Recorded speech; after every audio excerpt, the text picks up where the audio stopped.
बिस्मिल्लाहिर्रहमानिर्रहीम। अस्सलाम वालेकुम स्टूडेंट्स, मैं हूं हसन फरीद, आपका फिजिक्स टीचर। स्टूडेंट्स, जैसे कि आप लोग जानते हैं कि हम chapter number 13 current electricity start कर चुके हैं और इस चैप्टर के पहले लेक्चर में मैंने आप लोगों को करंट से रिलेटेड बहुत से इंपॉर्टेंट कॉन्सेप्ट और बहुत सी फेमस मिसकंसेप्शंस जो अक्सर बच्चों के जहन में होती हैं वो क्लियर की थी। आज का लेक्चर हमारे पास सोर्सेज ऑफ करंट से रिलेटेड है।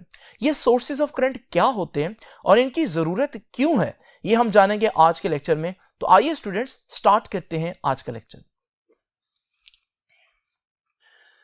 नाउ स्टूडेंट्स, इससे पहले कि मैं करंट पर आऊं, पहले तो मैं आप लोगों को एग्जांपल देता हूं जो हमेशा से मैं देता रहा हूं, वो है पानी की एग्जांपल। जस्ट इमेजिन करें कि हमारे पास किसी जगह पर पानी मौजूद है। आप देख रहे हैं कि इस पानी में फ्लो करने की बिल्कुल भी कोई एबिलिटी नहीं है, लेकिन जरा इमेजिन करें अगर मैं इस पानी को एक जगह से ज्यादा हाइट पर ले जाऊं तो आप देखेंगे अब पानी जो है वो दो हिस्सों में तकसीम हो गया। पानी के एक तरफ जो है क्योंकि हाइट ज्यादा है तो उसके पास ज्यादा पोटेंशियल एनर्जी है, जबकि दूसरी जगह पर कम पोटेंशियल एनर्जी है। तो एक तरफ हाइट ज्यादा हो गई और एक तरफ हाइट कम हो गई। अब जब मैं पानी को अलाउ करूंगा तो आप देखेंगे पानी जो है वो एक जगह से दूसरी जगह फ्लो करेगा। कहां से कहां?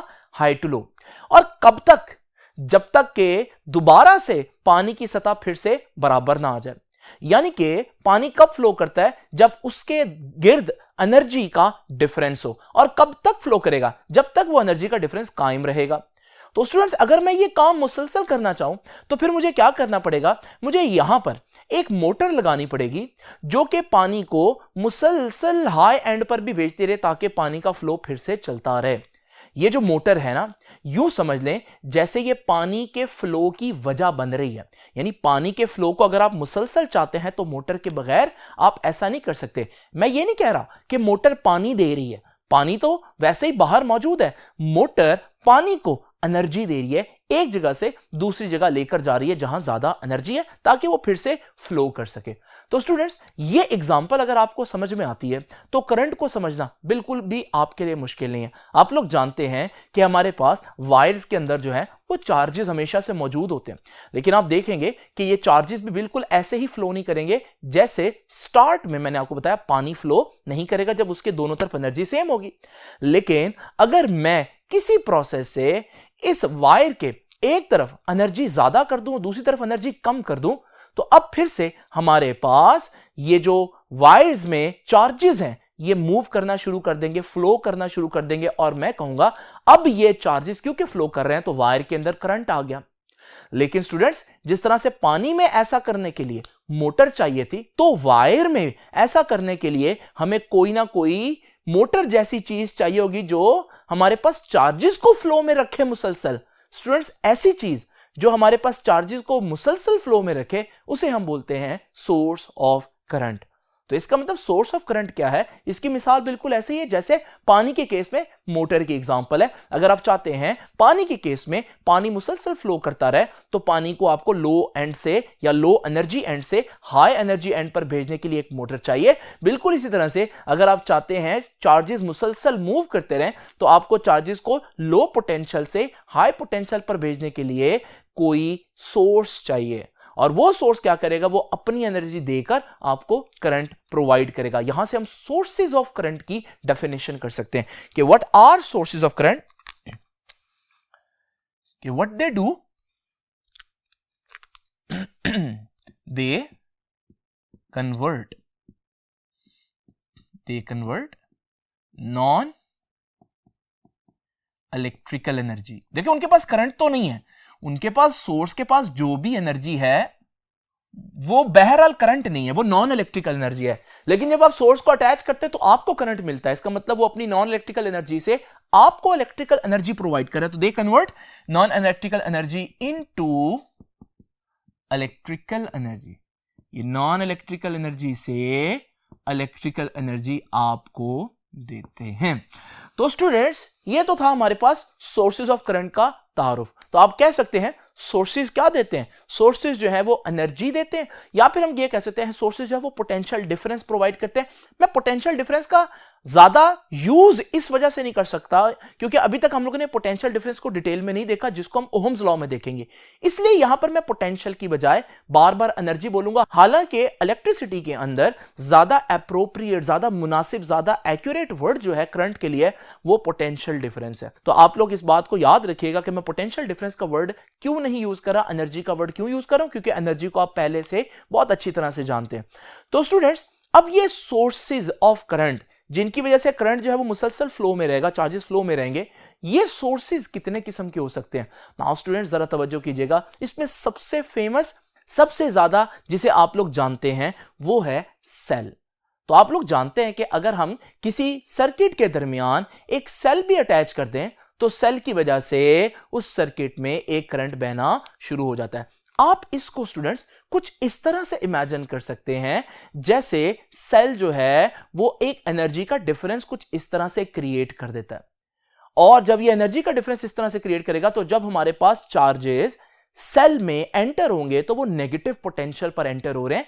नेगेटिव पोटेंशियल को हम लो पोटेंशियल कहते हैं, और जब ये चार्जेस ऊपर पहुंचते हैं तो ये हमारे पास हाई पोटेंशियल पर आ चुके हैं, यानी इनके पास एनर्जी आ चुकी है। और अब आप जब इनको छोड़ेंगे तो ये खुद ब खुद मूव करते हुए फिर से सेल में दाखिल होंगे और फिर से एनर्जी गेन करेंगे और फिर उस एनर्जी को लूज करते हुए वापस आएंगे, और ये सर्किट जो है इस तरह से चलता रहेगा। ये एग्जांपल बिल्कुल वैसे ही है जैसे मैंने आप लोगों को बताया कि मोटर भी क्या करता है, मोटर भी पानी को एक एंड से उठाकर उसमें एनर्जी दे देता है क्योंकि उसको हाइट पर ले जाता है। जब वो एनर्जी बढ़ जाती है तो फिर वो पानी जो है वो मुसलसल मूव करता रहता है। तो स्टूडेंट्स, ये तो हमें थोड़ा सा आइडिया हो गया कि सेल का, लेकिन अब सेल एनर्जी कैसे प्रोवाइड करता है, इसके पास कौन सी एनर्जी होती है जो ये हमें इलेक्ट्रिकल एनर्जी दे पा रहा है।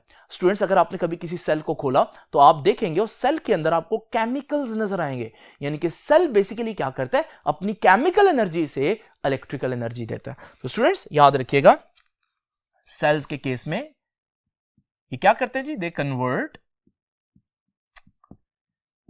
There chemical energy into electrical energy.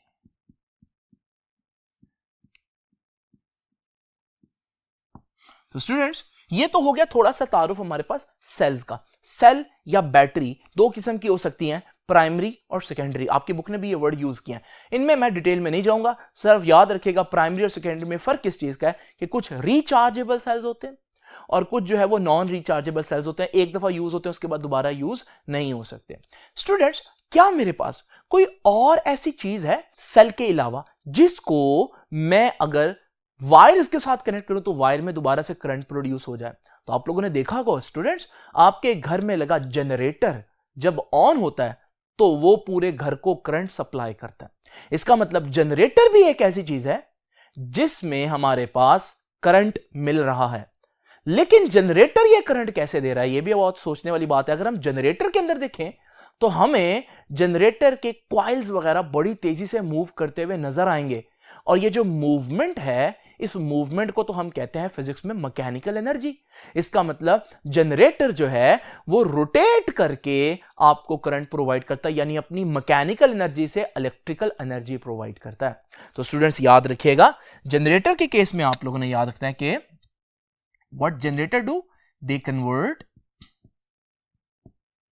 There mechanical energy. इनमें कोई केमिकल रिएक्शन नहीं होता, जैसे इसमें केमिकल रिएक्शन से केमिकल एनर्जी थी, यहां इट कन्वर्ट्स मैकेनिकल एनर्जी।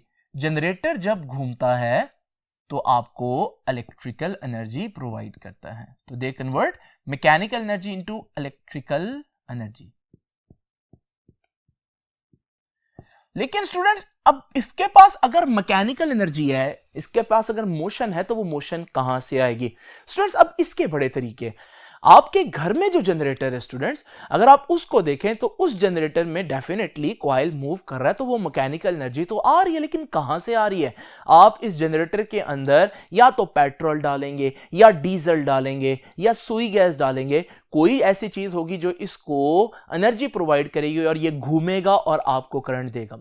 तो मैकेनिकल एनर्जी तो है, लेकिन वो मैकेनिकल एनर्जी खुद किसी और एनर्जी से आ रही है। इस केस में वो केमिकल्स के जलने की वजह से आ रही है, कंबस्टन की वजह से आ रही है। नाउ स्टूडेंट्स जरा तवज्जो कीजिए, आप लोग जानते हैं कि आपके घरों में जो करंट आ रहा है वो भी डैम के करीब बहुत बड़े बड़े जनरेटर्स होते हैं, टर्बाइंस होती है जो रोटेट करती हैं तो करंट प्रोड्यूस होता है। लेकिन ये रोटेट क्यों करती हैं? याद रखिएगा स्टूडेंट्स, इनके करीब हम बड़े बड़े डैम्स बनाते हैं, बारिश और सैलाब वगैरह के पानी को स्टोर कर लेते हैं। जब वो उस पानी को स्टोर कर लेते हैं तो वो बहुत हाइट पर स्टोर करते हैं, जिसकी वजह से इस पानी के अंदर आ जाती है ग्रेविटेशनल पोटेंशियल एनर्जी। और आपको मालूम है जब ये पानी को हम यहां से छोड़ेंगे तो ये पानी जो है वो मूव करते हुए जाकर टरबाइन को हिट करेगा। जब ये टरबाइन को हिट करेगा तो टरबाइन रोटेट करेगी और टरबाइन के रोटेट होने से आपको मालूम है कि करंट जो है वो जनरेट होगा। इस केस में ये भी जनरेटर ही है, लेकिन ये पानी की ग्रेविटेशनल पोटेंशियल एनर्जी को यूज करेगा टरबाइन को घुमाने के लिए। घर के जनरेटर कंबस्टन को यूज करते हैं टरबाइन को घुमाने के लिए, लेकिन क्योंकि अल्टीमेटली टरबाइन घूम रहा है, अल्टीमेटली है तो मैकेनिकल एनर्जी जिससे आपको करंट मिलेगा, इसलिए हम इनको कहेंगे जनरेटर ही। इसी तरह से स्टूडेंट्स आप एक और एग्जांपल देख लें। आप लोगों ने इस तरह की बड़ी बड़ी विंड टरबाइंस देखी होंगी। ये विंड टरबाइंस जो हैं उन इलाकों में लगाई जाती हैं जहां बहुत हवा के बड़े बड़े झक्कड़ चलते हैं, बहुत स्ट्रॉन्ग विंड चलती है। जब वो स्ट्रॉन्ग विंड इन ब्लेड्स पर आकर टकराती है तो ये ब्लेड्स रोटेट करती हैं। अगर आप इनके अंदर भी देखेंगे तो आपको पता चलेगा कि इसके अंदर भी छोटी सी टरबाइन ही लगी होती है। तो जब वो पंखा रोटेट करता है तो ये टरबाइन रोटेट करेगी, टरबाइन रोटेट करेगी तो आपको मालूम है करंट मिलेगा। लेकिन यहां पर ये करंट किस तरह से मिल रहा है? यहां पर ये करंट जो है विंड की पावर से मिल रहा है। तो ये भी हमारे पास अल्टीमेटली मैकेनिकल एनर्जी की वजह से करंट मिल रहा है, तो हम इसको भी जनरेटर ही कहेंगे क्योंकि प्रिंसिपल तो सेम है ना। तो ये विंड जनरेटर कहलाएगा या विंड टरबाइन कहलाएगी। और इस तरह से स्टूडेंट्स बहुत सी और चीजें हैं, जैसे कि जो एटॉमिक रिएक्टर्स के अंदर जो हमारे पास जनरेटर होते हैं उनको रोटेट किया जाता है फिशन या फ्यूजन रिएक्शन करवाकर, उससे जो हीट निकलती है इन्हें बोलते हैं न्यूक्लियर रिएक्टर। लेकिन है ये भी आपके पास टरबाइन को रोटेट करके करंट प्रोड्यूस करने वाली चीजें। तो इसका मतलब जब हम कहते हैं इलेक्ट्रिक जनरेटर तो हमारे जहन में हमारे घर में पड़ा हुआ जनरेटर आता है, लेकिन हर वो चीज जिसमें मूवमेंट की वजह से, मैकेनिकल एनर्जी की वजह से करंट बने उसको हम बोलते हैं इलेक्ट्रिक जनरेटर। चाहे वो आपके घर में पड़ा इलेक्ट्रिक जनरेटर हो, चाहे वो डैम से अटैच इलेक्ट्रिक जनरेटर हो, या फिर वो विंड टरबाइन हो या कोई और चीज हो। नाउ स्टूडेंट्स जरा तवज्जो कीजिए, आते हैं नेक्स्ट चीज पर। This is thermocouple. ये एक ऐसी चीज है जिसको आपने पहली दफा सुना होगा। स्टूडेंट्स मैं भी इसकी डिटेल में ज्यादा नहीं जाऊंगा, छोटे एक्सपेरिमेंट से आपको बता देता हूं। जरा इमेजिन करें स्टूडेंट्स कि मेरे पास दो बीकर्स हैं, एक में गर्म पानी है और एक में ठंडा पानी है। आप देख रहे हैं इन दोनों बीकर्स के दरमियान क्या है? टेम्परेचर का डिफरेंस है, एक ठंडा है और एक गर्म है। अब जब ये टेम्परेचर का डिफरेंस होगा तो अगर आप एक डिवाइस इस तरह से इसके अंदर रखें तो आप देखेंगे ये जो फैन है ये घूमना शुरू हो जाएगा, और इस फैन का घूमना बता रहा है कि इसको करंट मिल रहा है। लेकिन कहां से मिल रहा है? यहां तो कोई सेल भी नहीं है, यहां तो आपको कोई मैकेनिकल एनर्जी भी नहीं, कोई जनरेटर भी नहीं नजर आ रहा। यहां सिर्फ इसको इस वजह से करंट मिल रहा है क्योंकि यहां पर दो ऐसी जगहों से ये अटैच है जिनके टेम्परेचर में डिफरेंस था। तो वो हीट जो है वो करंट जनरेट करवा रही है। ये कैसे होता है ये तो हमारा आर्टिकल नहीं है, लेकिन बस हम यहां से इतनी बात जरूर सीखेंगे कि समटाइम्स हीट या टेम्परेचर का डिफरेंस जो है वो भी हमारे पास करंट की वजह बन सकता है। ऐसी डिवाइसेस को हम कहते हैं थर्मोकपल्स। ये क्या करती हैं जी? ये कन्वर्ट करती हैं हीट एनर्जी को इलेक्ट्रिकल एनर्जी में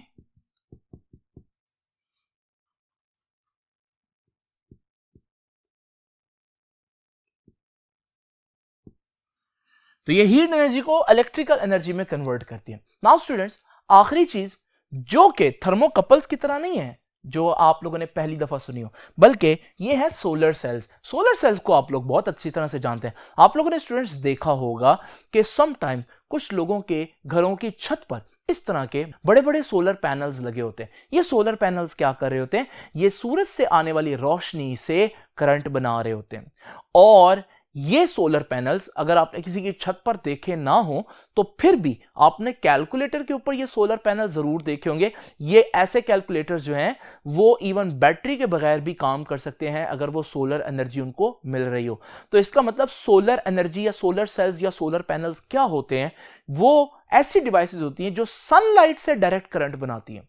और इसमें सबसे जबरदस्त बात क्या है, सबसे जबरदस्त बात यह है कि सोलर सेल्स जो हैं वो रीन्यूएबल एनर्जी सोर्स यूज कर रहे हैं, यानी सनलाइट को यूज कर रहे हैं। सनलाइट तो कभी भी खत्म नहीं होगी, तो आप हमेशा के लिए ये एनर्जी ले सकते हैं। सेल्स जो है वो केमिकल यूज कर रहे हैं, केमिकल एक हद तक आपको अवेलेबल हो सकते हैं। इलेक्ट्रिक जनरेटर्स भी अल्टीमेटली कोई ना कोई केमिकल तो यूज कर रहे हैं, जैसे घरों में जो इलेक्ट्रिक जनरेटर है वो पेट्रोल यूज कर रहा है, तो पेट्रोल ने एक वक्त आना खत्म हो जाना है। लेकिन solar cells solar energy use कर रहे हैं, सनलाइट, और सनलाइट जो है हमेशा मिलती रहेगी जब तक कि सूरज हमारे पास मौजूद रहेगा। तो सोलर सेल्स क्या करते हैं जी, दे कन्वर्ट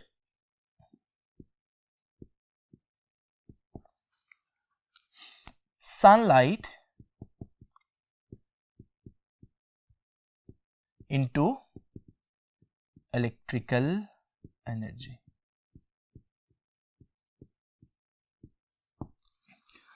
ये था हमारा आज का लेक्चर।